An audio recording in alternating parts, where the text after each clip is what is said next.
Señoras, señores, ¿qué tal están? El 63% de la deuda de la comunidad para 2013 ya está colocada. El anuncio lo realizaba esta semana la consejera de Hacienda, que a petición propia comparecía en comisión para explicar la política de endeudamiento de la Junta. Allí, Pilar del Olmo aseguraba que Castilla y León tampoco acudirá este año al Fondo de Liquidez Autonómica. Enseguida les contamos todos los detalles. Antes, como siempre, titulares.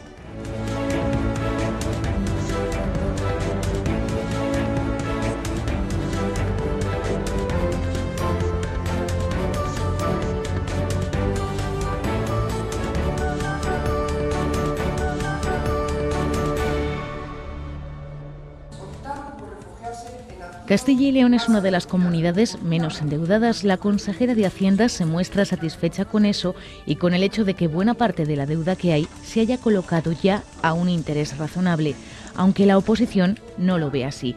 Dicen desde el PSOE que el endeudamiento en 2012 fue el doble de lo presupuestado. El CES, el procurador del Común y el Consejo de Cuentas presentan sus alegaciones al anteproyecto de ley de reforma de las instituciones propias e inciden en la necesidad de que el presidente tenga dedicación exclusiva y que cada organismo cuente con su propia Secretaría General. El CES ha sido más crítico y rechaza la reforma al entender que reduce su autonomía y limita sus funciones.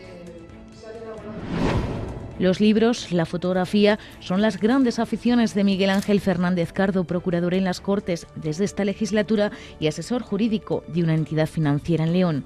Hoy se pone delante de nuestro objetivo para mostrarnos cómo es su día a día.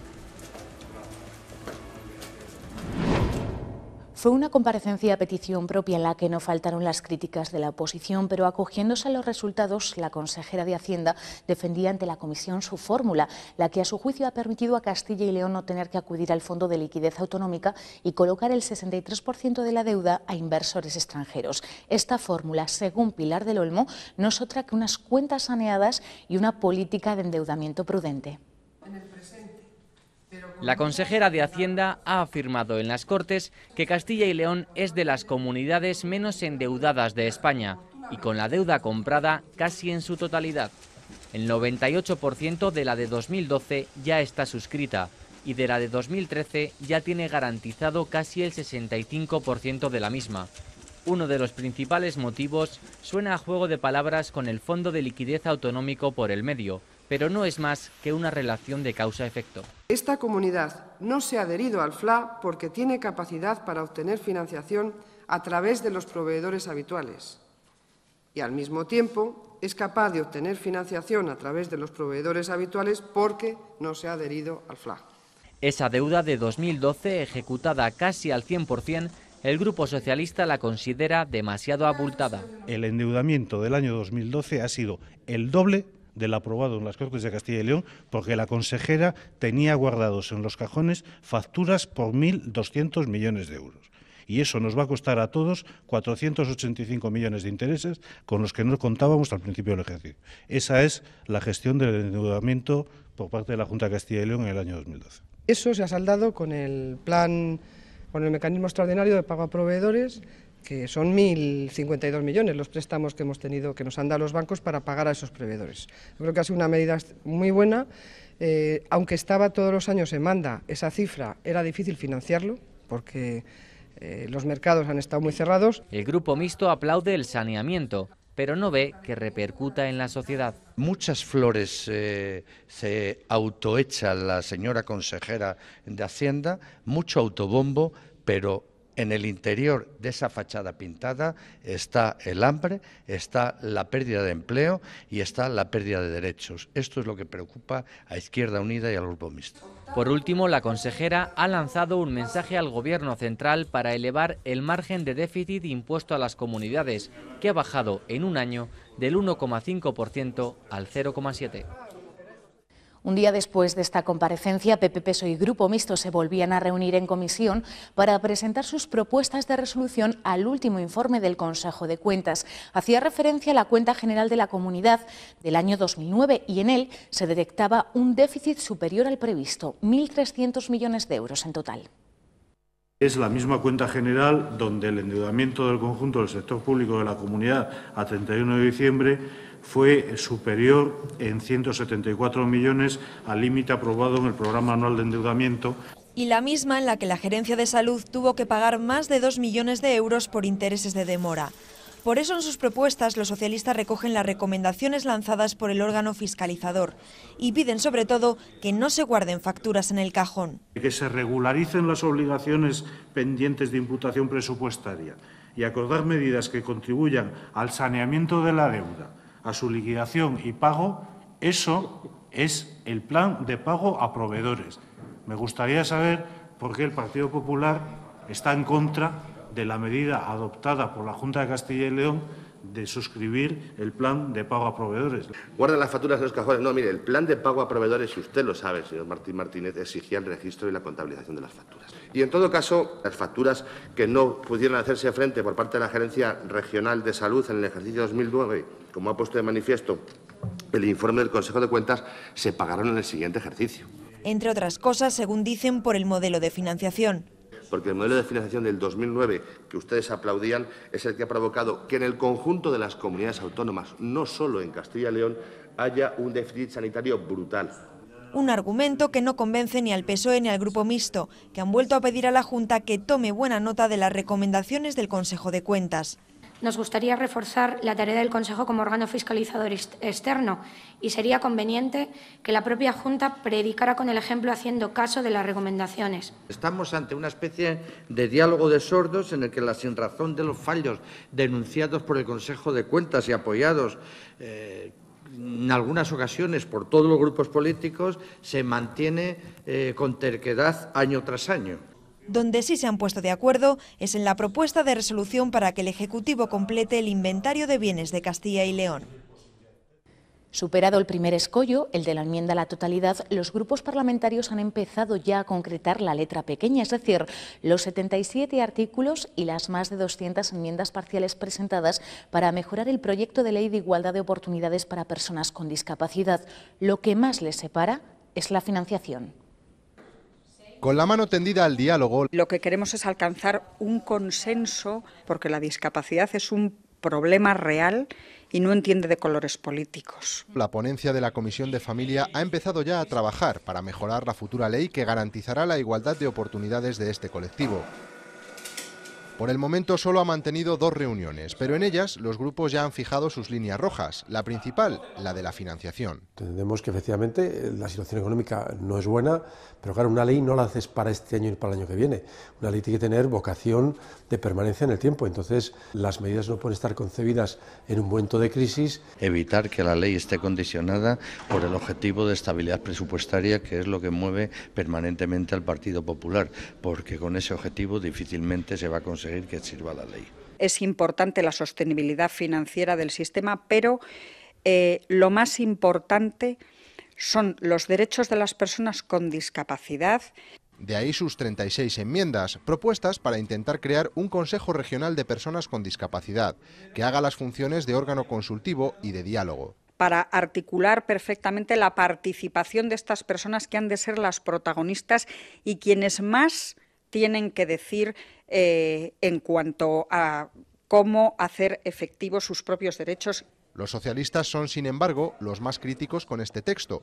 Por eso, a través de sus enmiendas, 137 en total, quieren dejar un mensaje muy claro. Entendemos que si se hace una ley no es para quitar otra que hay anterior que no se ha cumplido, sino yo creo que cualquier ciudadano entiende que si se hace una ley nueva es para mejorar la que había anteriormente. Y según el Grupo Mixto, avanzar hacia una mayor transparencia de la ley y hacia una mayor concreción de la ley. Tal y como está planteado ahora, este proyecto de ley tiene 77 artículos y un impacto económico de 155 millones de euros con cargo a los presupuestos de la comunidad. Esperan aprobarlo en marzo. Los socialistas presentarán de nuevo una proposición no de ley para evitar el cierre de las urgencias médicas nocturnas en el medio rural, pero advierten, si el Partido Popular la vuelve a rechazar, propondrán cambios en la Ley de Sanidad para frenar lo que, según Óscar López, es uno de los recortes más graves de la Junta desde que es Junta. Para conseguirlo, tomarán como ejemplo la normativa de Castilla-La Mancha. Si el Partido Popular vuelve a rechazar la proposición no de ley del Partido Socialista en las Cortes para defender las urgencias, el Partido Socialista presentará una modificación de la Ley de Sanidad de Castilla y León, por lo tanto una proposición de ley para modificar parcialmente la Ley de Sanidad de Castilla y León, la Ley de Ordenación de Servicios de Sanidad en Castilla y León, para garantizar las urgencias médicas nocturnas. Más reivindicaciones. Los dos procuradores del Grupo Mixto presentarán ante las Cortes 3 preguntas parlamentarias para pedir a la Junta que desista de sus planes y mantenga los centros europeos de empresas e innovación que hay en la comunidad. A su juicio, son imprescindibles para dinamizar la economía de la zona, especialmente en León, una provincia muy vinculada al carbón. Nos tememos mucho que se haya incumplido con la legalidad vigente a la hora de publicar esa subasta.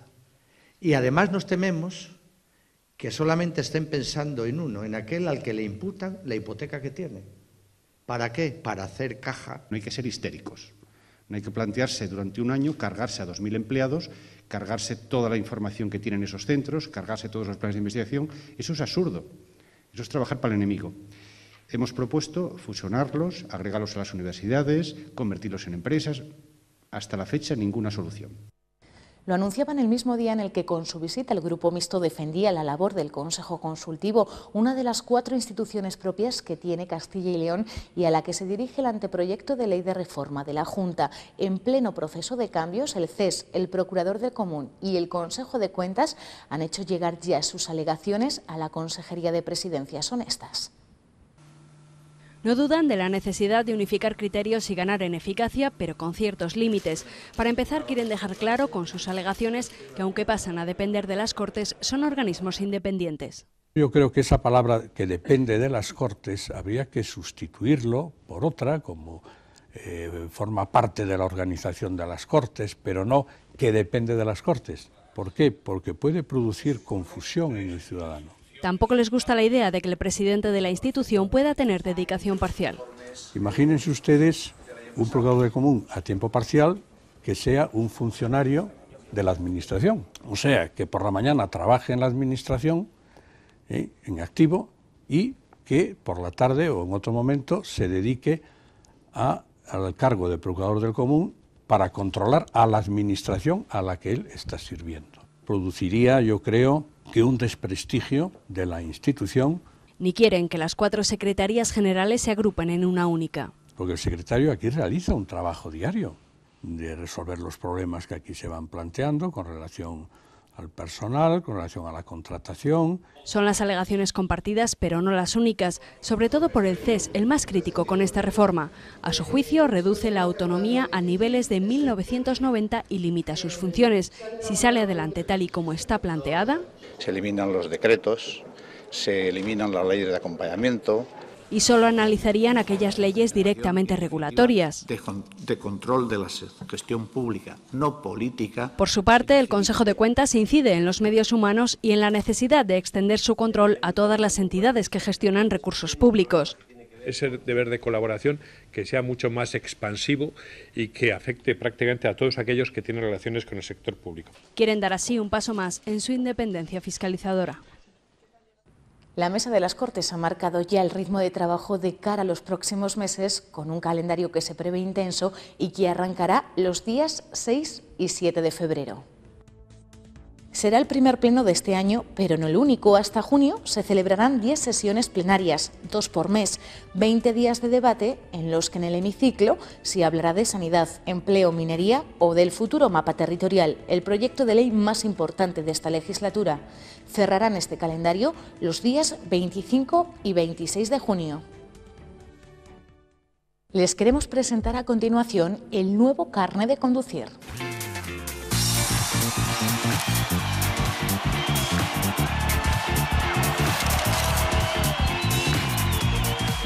La Comisión Europea elegía esta curiosa puesta en escena para su presentación. El documento pretende unificar en uno solo los 100 modelos diferentes que existen en la Unión y, sobre todo, pretende evitar el fraude a través de un dispositivo de seguridad que lleva incorporado. Ha entrado ya en vigor, aunque no invalida los permisos expedidos.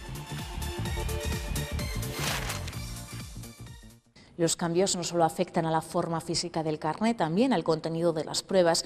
La batería de posibles preguntas en la parte teórica pasa de 800 a 15.000 y en la parte práctica los alumnos deberán conducir de manera autónoma al comienzo del examen. Ahora, durante un rato vas a ir tú conduciendo sola, ¿vale? De acuerdo. Venga, Alicia. 10 minutos sin indicaciones. Así comienza el nuevo examen práctico de conducir. Los alumnos deberán llevar el coche de manera autónoma, prestando muchísima atención a las señales. Son muchas cosas, son los intermitentes, el volante, la palanca de cambio, los pedales, los retrovisores. Y las señales. Y las señales. Estando escrito en alguno de los carteles y que sea visible, no creo que tampoco tuviesen ningún problema. Es una de las novedades, pero no la única. Antes de subir al vehículo, el examinador comprobará qué sabe el alumno del funcionamiento del coche. La volvemos a sacar y vemos que el nivel de aceite es correcto. La Dirección General de Tráfico ha creado además para la parte teórica una nueva base de datos. Desde hoy será mucho más difícil aprender memorizando. De 800 posibles preguntas se pasa a 15.500. Con tan solo 7 años pidió a sus padres una cámara de fotos y desde entonces no se ha separado de ella, porque para él la fotografía es más que una vocación. Hoy, Miguel Ángel Fernández Cardo se pone delante de nuestro objetivo para mostrarnos cómo es su día a día más allá de estas cortes.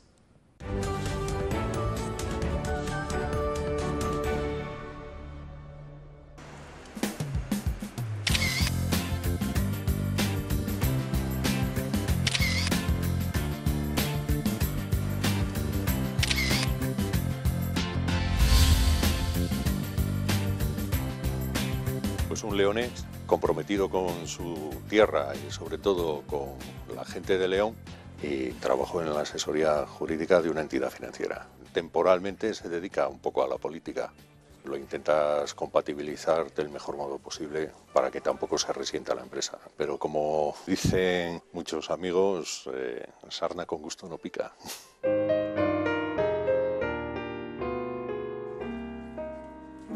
Mis padres son trabajadores y con muchísimo esfuerzo consiguieron darnos estudios. Esa formación a la que pudimos llegar, gracias a su esfuerzo, pues bueno, también te permitió tener un sentido crítico de la vida, ¿no? Y una necesidad de implicarte en la sociedad en la que vives. Por tanto, sí, soy el primero que temporalmente se dedica a la política. Siempre te brindan el apoyo y la única preocupación que tienen es que pues, no salgas herido de todo esto, porque lo que sí saben es por qué estoy en política. Fui concejal un periodo corto cuando estaba trabajando en el Bierzo, en el Ayuntamiento de Toreno, y laboralmente me trasladaron, por tanto tuve que dejarlo. Por eso digo, lo prioritario es saber de dónde es uno, por tanto saber dónde va a volver uno después de la política, porque es necesario no perder la perspectiva, ¿no? Y luego he sido concejal del año 2007 al 2011 en el Ayuntamiento de León. En la política local imprescindiblemente tienes más contacto con la ciudadanía y aquellas acciones que realizas inmediatamente tienen un reflejo en la calle, positivo o negativo, pero lo tiene en la calle. El trabajo legislativo está más separado de lo que es el día a día de la calle. Y precisamente por eso yo creo que en mi caso es bueno esa compatibilización de mi trabajo habitual con la labor política para no perder la perspectiva de a quién estás sirviendo y al servicio de quién tienes que estar, que al final es de la sociedad que te ha votado para poder estar en ese puesto legislativo. Es una etapa nueva, tiene una parte muy importante de ilusión porque hay una reivindicación leonesa desde el socialismo que es imprescindible llevar a las Cortes Autonómicas, en la cual creemos y por la que estamos trabajando. Lo más bonito de León son sus gentes, y sus gentes son sus calles y también sus barrios, como San Mamés, que es el barrio donde nací, donde me crié, donde he vivido más de la mitad de mi vida y al que me gusta volver siempre que puedo. Yo creo que lo importante es hacer aquellas cosas en las que crees y si encima tienes la oportunidad de vivir trabajando en las cosas que te gustan, pues estupendo. Entonces yo tengo un trabajo del que disfruto, tengo unas aficiones con las que disfruto, como es la fotografía. Con 7 años fue lo que les pedí a mis padres como regalo, una cámara de fotografía, y desde entonces es difícil que no vaya aprovisionado de una cámara fotográfica. Es un medio de expresión, pero también es un medio de reflexión. Te ayuda a analizar y a ver detalles en los sitios, pero también detalles en las personas. Mi padre fue profesionalmente maquinista de offset, litógrafo, y entonces en casa siempre hubo libros y siempre procuraron que tuviéramos amor a la lectura. Entonces, desde muy niños. En eso sí que he variado, porque antes era de un solo libro, pero ahora que estoy más implicado en política, me gusta ver distintas cosas para pulsar distintas formas de aproximarse a la realidad, que la literatura al final siempre es una aproximación a la realidad, a su manera, pero lo es. Y hay una lectura de todas las noches, hasta que la acabemos, que son los 7 libros de Narnia, con mi hija, que es seguramente con diferencia el mejor momento del día. Su nombre es Elvira, es un nombre muy habitual en las reinas y en las infantas de León. Lo que pasa es que este para Elvira es todavía... La veo interesada en una visión crítica de la sociedad en la que vive. Son solo 6 años, pero me gusta ver ese brillo en sus ojos cuando le preguntan que dónde está su padre y ella dice, está en Valladolid defendiendo a León. Bueno, pues la veo interesada.